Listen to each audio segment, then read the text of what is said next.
அன்னையிலிருந்து இப்போ வரைக்கும் போய் தான் பேசிட்டு இருக்காரு எங்க கூட. இப்போ ரீசெண்டாக கை காமிச்சு ஒன்று பேசிட்டு இருக்காரு கீழே இருக்க போட்டோல. ஹைதராபாத்ல அவர் வந்துட்டு ஏலியனை பார்த்தாராம். ஹைதராபாத்ல ஏலியனை பார்த்தாரா? அதை நாங்கள் 2 பேரும் நம்பலை. நாங்கள் 2 பேரும் அப்படியான்னு சொல்லி கேட்குறோம். நீங்கள் நம்ப மாட்டீங்கன்னு தெரியும். சுனிதா வில்லியம்ஸ் இப்போ போனாங்களே இதில் நம்ம ஸ்பேஸ்க்கு போய் மாட்டிக்கிட்டாங்களே, அவங்க ஒரு இன்டர்வியூ கொடுத்துருக்காங்க. அவங்க நான் வந்து ஒரு ஏலியனை பார்த்தேன், என்னால் சேஸ் பண்ண முடியல அப்படின்னு இவர் சொன்னார். அவங்க கொடுத்தாங்களா என்னன்னு தெரியாது. அதே ஏலியன் நான் பார்த்தேன் ஹைதராபாத்ல அப்படின்னாரு. அப்போ நாங்கள் 2 பேரும் பேசிக்கிட்டோம், நமக்கு எவ்வளோ வயசானா இந்த ஆள் நம்மளை வந்து போய் சொல்கிறத நிப்பாட்டுவார், நம்மளை இன்னும் குழந்தைன்னே நினைச்சு போய் சொல்லிட்டு. ஸோ அதை தான் பேசிக்கிட்டு இருந்தோம். அப்போ அவர் என்னன்னா ஃபர்ஸ்ட் சிம்புக்கு தான் தெரியும். சிம்பு மூலமாக தான் எனக்கு தெரியும். ஃபர்ஸ்ட் இன்ட்ரடியூஸ் ஆகும்போது ஃபர்ஸ்ட் டைம் பேசும்போது பெரிய பொய் தான் பேசினாரு. அது ஏதோ ஒரு சொன்னாரு, பயங்கரமான பொய் தான். அது எனக்கு சரியா ஞாபகம் இல்லை. ஆனால் அன்னையிலேருந்து இப்போ வரைக்கும் பொய் தான் பேசிட்டு இருக்காரு எங்க கூட. நெக்ஸ்ட் ஒன் இதில் வந்து ஒரு டயலாக் ஒன்று வரும், அரசியலுக்கு வரக்கூடிய எல்லா தகுதியும் உனக்கு வந்துருச்சு அப்படின்னு நான் சொல்லுவேன் விஜய் சார் கிட்ட. அது ஒரு பெரிய இஷ்யூ ஆகிடுச்சு. அதுக்கப்புறம் ஆகிட்டு அந்த படம் ரிலீஸ் பண்ண முடியாமல் சுற்றிட்டு இருந்தாங்க. அப்புறம் ரிலீஸ் பண்ணும்போது ப்ரிவியூ வரும்போது விஜய் சாரும் வந்தாங்க, நானும் போனேன். அப்புறம் நான் கேட்டேன், என்னென்ன ரொம்ப தள்ளி ரிலீஸ் பண்ணுறோம் அப்படின்னும் போது எல்லாம் உன்னால தான் அப்படின்னாரு. என்னால் என்னன்னு கேட்டேன். ஒரு டைலாக் ஒன்று சொல்லி ஞாபகம் இருக்கேன். என்ன டைலாக் அப்படின்னா, அரசியலுக்கு வர எல்லா தகுதியும் உனக்கு ஆயிடுச்சுன்னு சொன்னி, அது நீ போகிறப்பக்குள்ள போட்டு போயிட்டேன், அது அங்கங்கே பற்றிட்டு வெடியுது அப்படின்னாரு.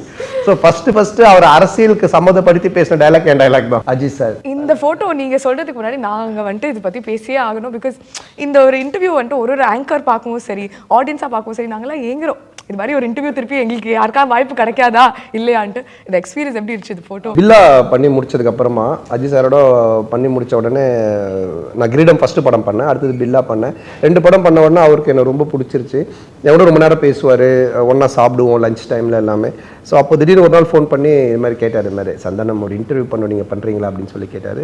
யாருக்கு பண்ணோம் அப்படின்னா, என்னதா அப்படின்னா எனக்கே ஷாக்கு. ஏன்னா நீங்கள் இன்டர்வியூலாம் தரீங்களா அப்படின்னா, ஆமாம் ஒன்று தரலான் இருக்கேன் அப்படின்னாரு. சரி ஓகே. நான் அதுக்கப்புறமா அது ப்ரிப்பரேஷன்லாம் எதுவுமே பண்ணல, கொஸ்டின் ஆன்சர் எதுவுமே பண்ணல. நீங்கள் என்ன தோணுதோ கேளுங்க. நான் எல்லாமே ஓப்பனாக கேட்டேன். அவர் ஜாலியாக ஆன்சர் சொன்னேன். ஃபஸ்ட் டைம் ஜாலியாக பேசி அவர் இன்டர்வியூ பண்ணது அதுதான் ஃபஸ்ட் அண்ட் லாஸ்ட்னு நினைக்கிறேன். அதுக்கப்புறம் அந்த மாதிரி ஒரு இன்டர்வியூ நானும் பார்க்கவே இல்லை. எனக்கும் ஆசையாக இருக்குது அவரோட ஒரு இன்டர்வியூ.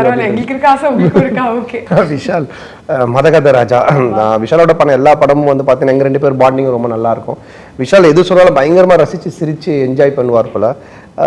ஸோ மதகத ராஜா பண்ணும்போது நான் நிறைய ஓட்டியிருப்பேன், விஷாலை பயங்கரமாக ஓட்டியிருப்பேன். ஆனால் அது எல்லாத்தையுமே எடுத்துக்கிட்டு சூப்பர் டார்லிங் நல்லா இருக்கு டார்லிங், இதை பண்ணு டார்லிங், அதை பண்ணு டார்லிங் அப்படின்னு சொல்லிட்டு பண்ணுவாங்க.